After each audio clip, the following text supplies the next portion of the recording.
Asyle, the engineer, and the island. Week 16, Day 1. It's a new week, and the solar tower is almost ready for business.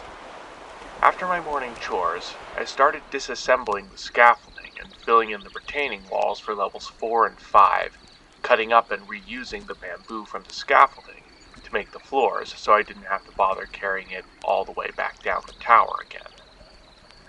I finished around lunchtime and enjoyed my lunch on top of the tower.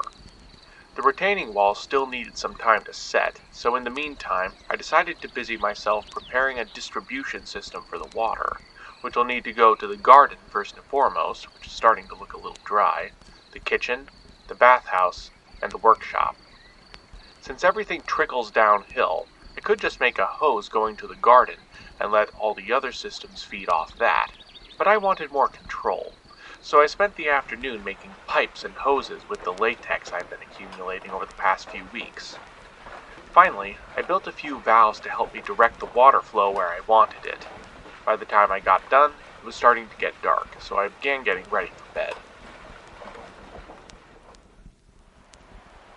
Week 16, Day 2.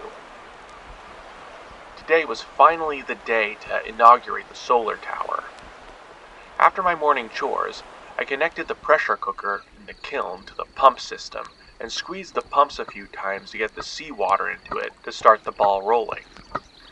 It took a while for the water to start heating up, but when it did, it turned to steam, which passed out of the pressure cooker and inflated the diaphragm on one of the pumps, pushing the seawater the extra little bit it needed to reach the kiln and continue the process.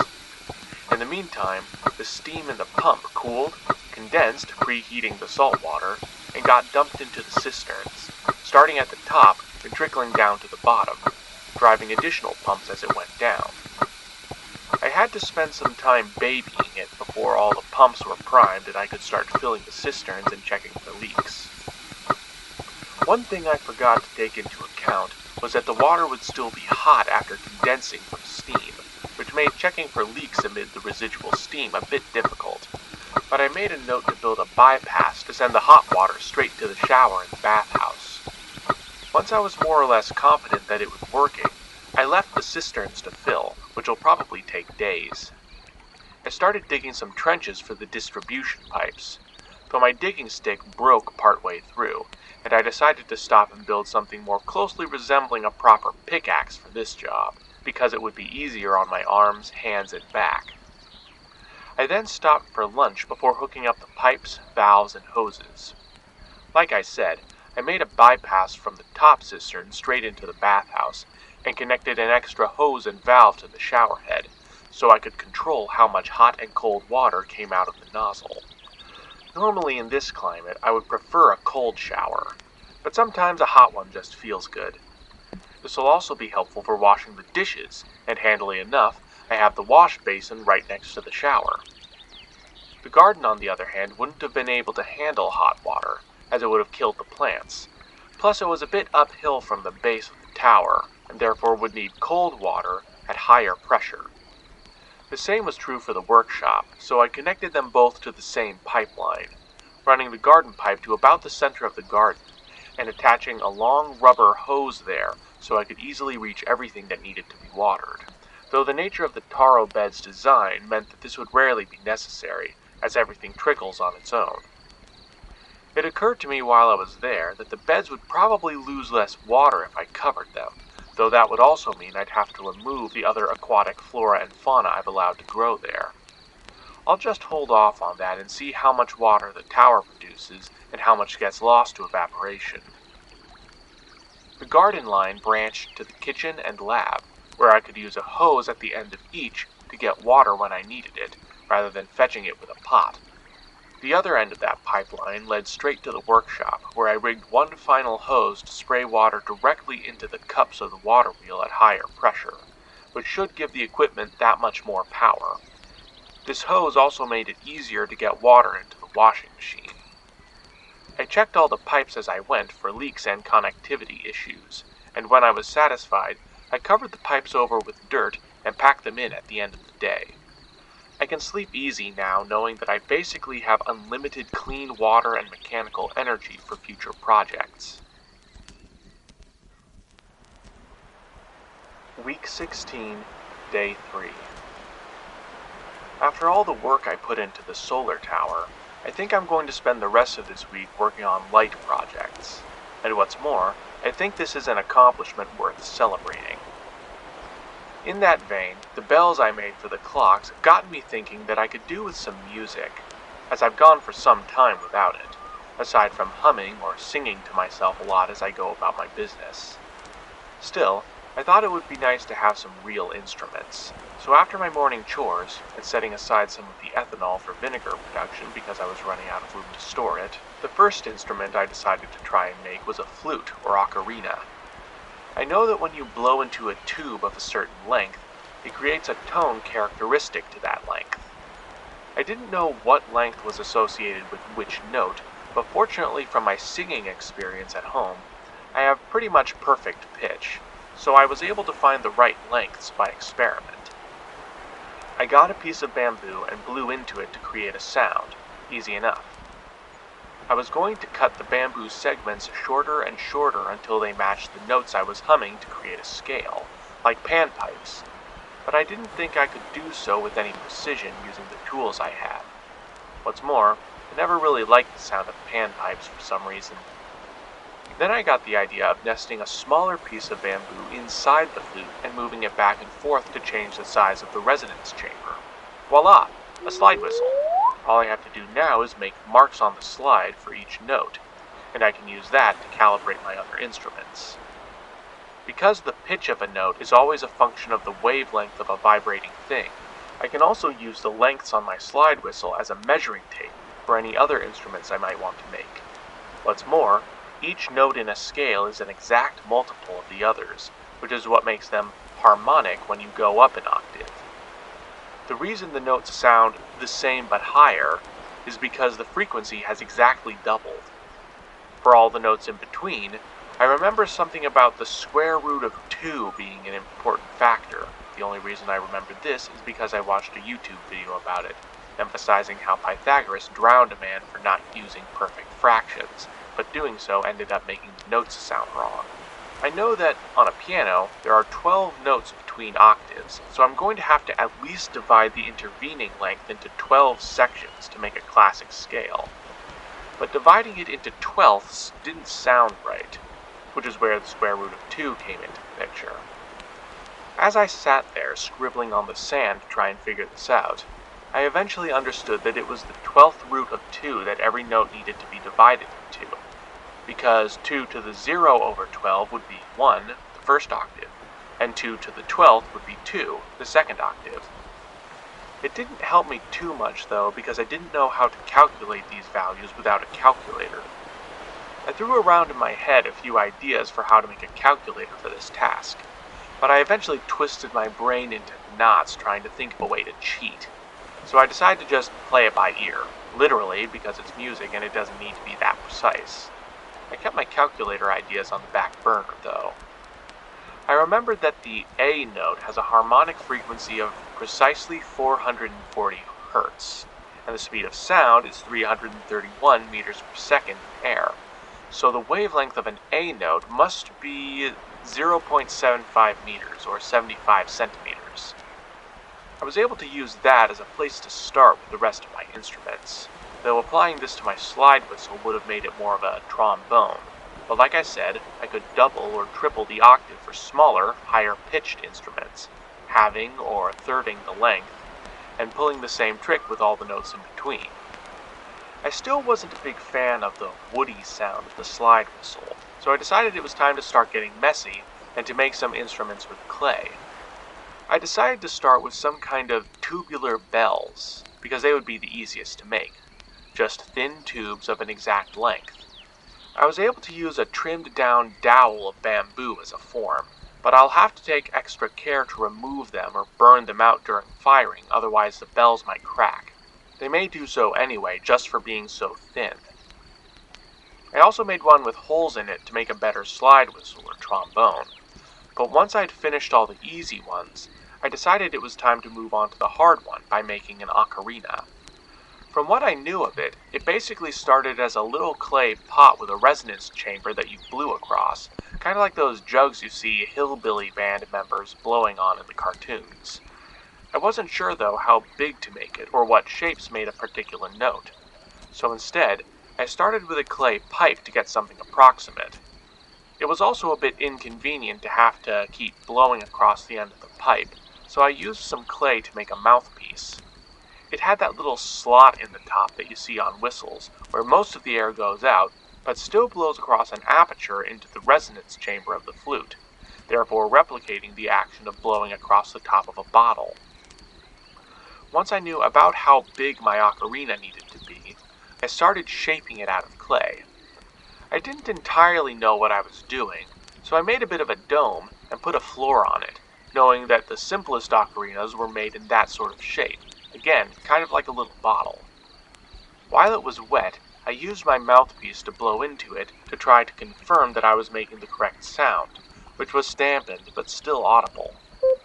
I then started putting some holes in the wet clay dome, about where my fingers would go, and tested whether the sound produced was in tune. Trying to adjust the positions of the holes was a messy business, and I had to start over several times. I knew that the simplest ones could get away with only 4 holes though, so once I had a sound I was happy with, I set the ocarina aside to dry with the other clay instruments.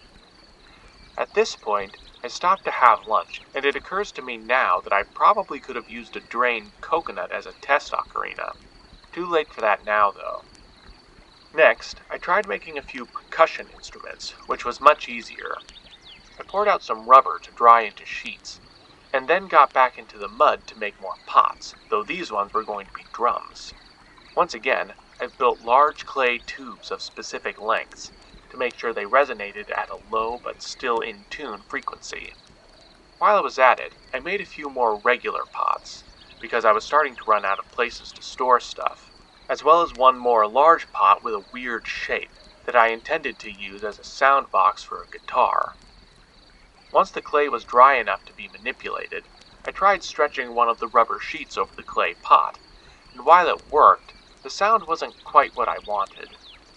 I found that a sheet of paper actually produced a better sound, but it wasn't strong enough to take repeated beating, so I started my paper mill running, with the intent of making a sheet of paper that was impregnated with latex. This should create a stiffer, stronger sheet with a better sound. The rubber sheets I already poured out won't go to waste though, as I have other musical functions in mind for them. At the end of the day, I used some coconuts and bits of rock to make rattles, and some carefully drilled clamshells threaded onto string in a bamboo frame to make a tambourine. I also trimmed down some bamboo pieces to make a woody, hollow-sounding xylophone. Week 16, Day 4. Since my pots had most of yesterday afternoon and evening to dry, I decided to fire them in the solar kiln before my morning chores, to save on firewood and to give them a slow warm-up to cooking temperature, to prevent them from cracking. I put the regular pots in the kitchen kiln. Once that was done, I wanted to start working on the strings section of my ensemble, and this was another point where I had to do a bit of experimentation. I didn't really have any metal to make guitar strings, and even if I did, I wouldn't waste it on something so frivolous. I'd heard of something called catgut used to make violin strings, but even if I had a cat, there was no way in HE double hockey sticks I would use it for that. So instead, I tried out bamboo cords because they were really the only fibers around that were strong enough that I could make them small enough for practical strings. While I was at it, I made a bulk load of cord because I had something kind of big in mind for later.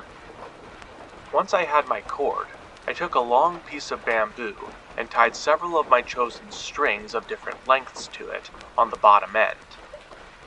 I put a couple of small, trimmed sticks near either end of the main shaft, and perpendicular to it, to act as tension bars, and put a split in the shaft near the middle bottom for the hole in my sound box once it had finished cooking. At the top end of the shaft, I wrapped the cords around dowels forced snugly into drilled holes, and twisted to tune them each to a different frequency. All the way up the neck of the stringed instrument, I put smaller sticks like the frets on a guitar. I gave it a try, and the bamboo cords give it a unique sound that I don't really have an accurate description for. Kind of twangy, like one of those Japanese stringed instruments I don't know the name of. While I was at it, I made a bow with one of the leftover strings, which I ran across the strings of the guitar to make it create sounds like a cello or violin. This gave me another idea for my surprise project, so I made a wooden roller on the lathe, with this string wrapped around it, and a crank handle running through it. I then mounted it to the shaft of the stringed instrument just above the bottom tension bar, such that I could run it across a string when I pressed down on the string and turned the crank, like a hurdy-gurdy. The roller didn't always grab the string though, so I found a use for my chunk of rosin here. When rubbed on the roller or bow, it created a slightly tacky powder that helped the roller grip the strings, creating a much more consistent sound. Now I know. I got so into this project that I ended up being a bit late for lunch, after which I removed the various pots and instruments from the kilns and left them out to cool. Unsurprisingly, some of the bells cracked, so I made a few replacements. Once the survivors were cool, I tested the bells by striking them lightly with a stick. I noticed that, while they rang when suspended in the air, when they were lying on a support structure, the sound was more muted, so they could function as a more melodious version of my wood xylophone, which I immediately recycled the mounting for. Any of the bells that weren't quite the right pitch, perhaps from shrinking a little during firing, I carefully ground a little shorter on the grindstone until they sounded right. The rushing of the grindstone past them also created a sound that made me realize they could be used as an organ too if I blew across them or gave them some kind of mouthpiece. Next, I finished off my drums, covering one end of them with my rubber paper membranes and wrapping them with cord to make sure they were taut and under tension all the way around. I noticed that I got slightly different sounds depending on where I hit the membranes, deeper in the center and lighter near the edges, which I kept in mind for my secret project. I also mounted my sound box to my guitar, which made it sound much louder, but also gave it a hollow sound that was interesting but difficult to describe. I spent my last hour before nightfall making one more adjustment to my guitar as I fiddled with it. Because the bamboo cords were so thin, it hurt my fingers after a while, in spite of all the callousing my hands have received in the past 16 weeks. Besides, my fat fingers have always had difficulty getting the chords just right. So I cut some small bamboo pieces into keys and mounted them on a thin shaft next to the neck of the guitar, so I could play it almost like a keyboard, which I was more familiar with. Week 16, Day 5. Today I took a little break from the instruments to start working on my secret celebratory plan for them.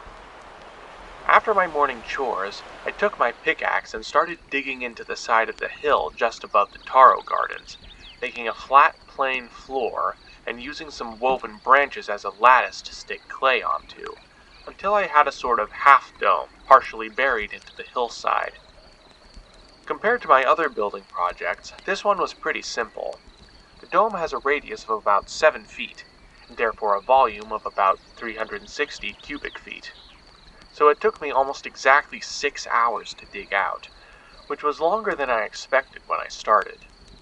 I took an early lunch halfway through, and lined the walls with clay and salt water, smoothing it out as I went.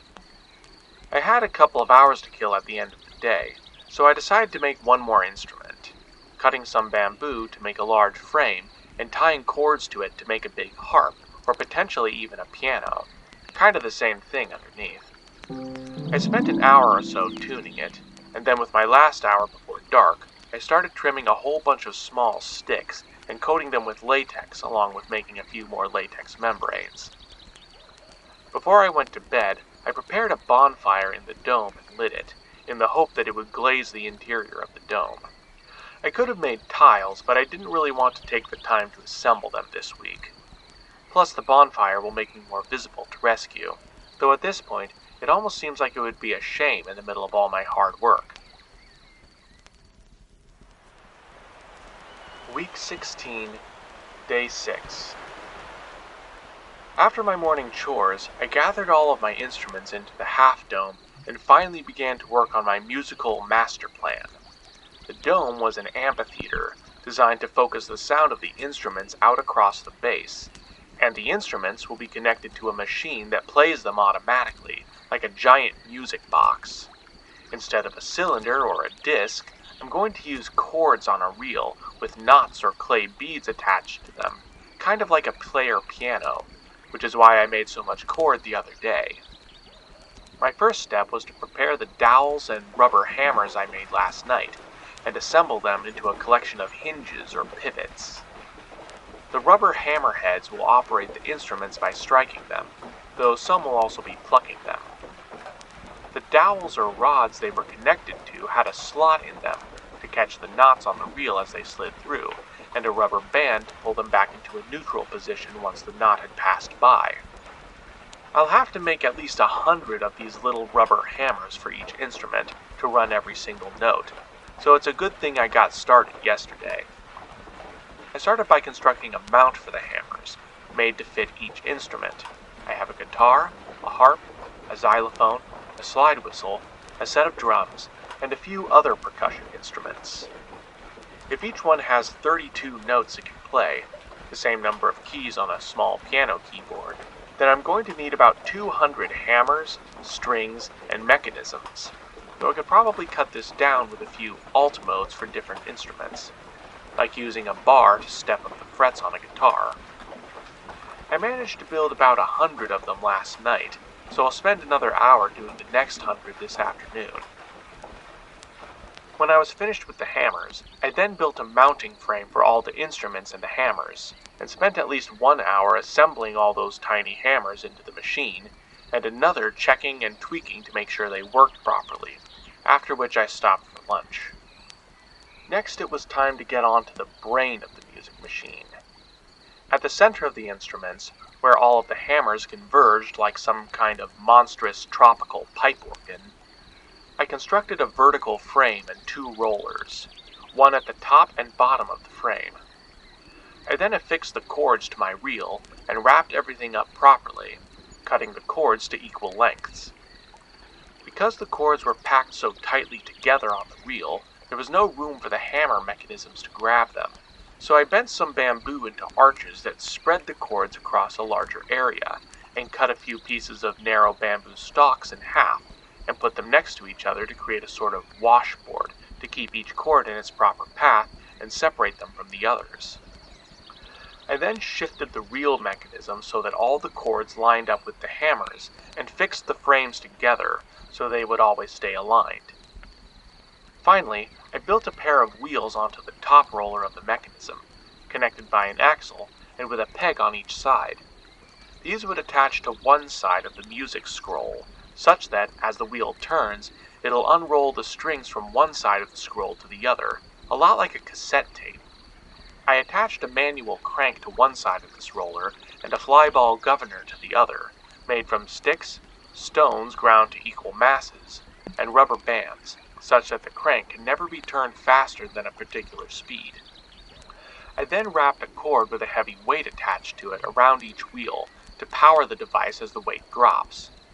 I found that it didn't quite drop far enough to unroll the whole reel, so I added some quick and dirty pulleys to the frame to basically extend the drop, and added a bit more weight to the mechanism to compensate, along with a ratchet wheel to allow the mechanism to be rewound. I had just enough time at the end of the day to hook up the mechanism to run the slide whistle and tube organ.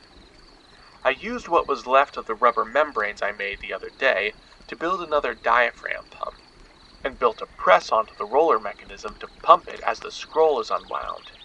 I then used a length of spare rubber hose from my piping projects to pump air into them, and adjusted the hammers to control valves that decide whether the air is getting to the instruments or not. It's been a long but productive day, and I'm going to bed looking forward to testing the machine out tomorrow. Week 16, Day 7. After my morning chores, I spent my Sabbath starting the fun, if laborious, part of programming my music machine with a tune. To help with this, I used each of the hammers like keys on a keyboard to play each instrument, and put charcoal on the catches, such that as I played the instruments, they would leave black marks on the cassette cords as they rolled by. Once I knew I'd gotten the part right, I tied knots onto the strings where I saw the charcoal, using a separate string rather than unreeling and knotting the strings of the cassette itself, to save time and keep things adjustable as I tweaked everything. I started with at least one set of drums, placing knots equally spaced apart to give me a consistent beat to work off of for the rest of the instruments. I then programmed each instrument one at a time, starting with one or two instruments playing the melody and adding harmonies as I went to complement them. For some reason, the whole process kind of reminded me of when I was on the youth worship team at church. Me, a couple of other kids from church, and our instruments gathered in my living room while Mom directed us through the songs. Can't even remember their names now. I stopped for lunch halfway through, and by the end of the day I had at least one song recorded. I added one more trick to the machine, where I could tie the ends of the cassette ropes together, thus allowing the cassettes to loop continuously. The first song I decided to make, because it was simple, fun, and happy, was Caramel Dancin', which sounds great in a primitive and tropical way on the instruments I've made, making it feel right at home on this island. At the same time, though, strangely, hearing some of my old favorite songs again made me feel a little homesick, which I wasn't expecting. I spent the remainder of the day making more chords and scrolls so I can make more tunes later, so that I don't get completely sick of hearing just one over and over every day. As strange as it may seem, I still consider this project important for my survival, because not only will having music make me feel more upbeat and positive in general, but it'll give me one more thing to do when I have downtime, to keep busy and creative. I had a couple of hours to kill at the end of the day, so I spent it writing and drawing in my books on the plants, animals, and minerals of the island.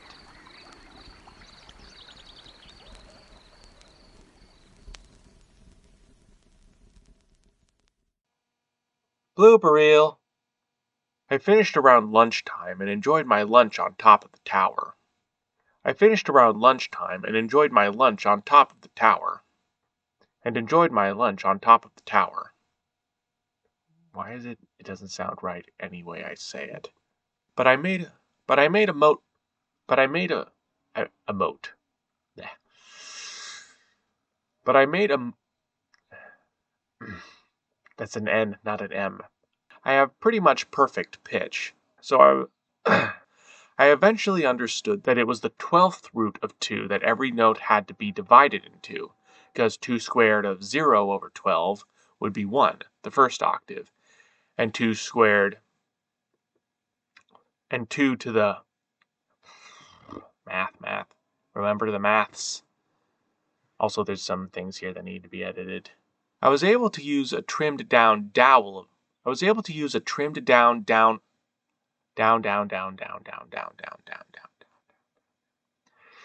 all the way up the neck of this stringed instrument. I put smaller snicks. What's a snick? When rubbed on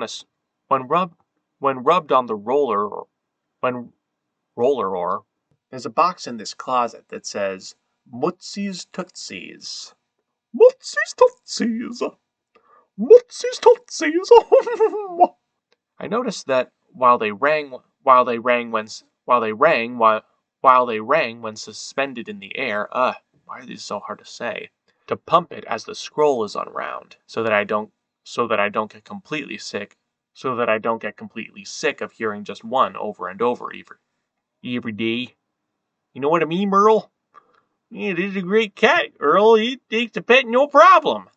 Like using a bar to step up the frets on the guitar. For some reason, the whole process kind of reminded me of when I was on the youth worship team at church. Me and a couple of other kids from church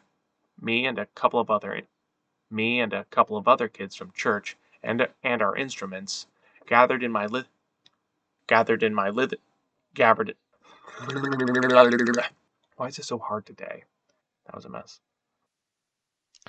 Hey there, thanks for listening all the way to the end. It's great to have the solar tower finally finished, and now that it is, I've got some plans coming up for what to use it for. So, if you want to find out what I've got coming down the pipes, you can press the subscribe and bell buttons to get notified as soon as the next episode is ready, now with appropriate musical fanfare. Although I've got the equipment now for the old one-man band gimmick, I still have no intention of busking with these videos. However, it would still help me out more than anything else if you could share this video with someone who you think would enjoy it. And since you apparently enjoyed my performance enough to watch this far in, you can press the like button to give me the YouTube equivalent of a round of applause. Thank you, you've been a wonderful audience.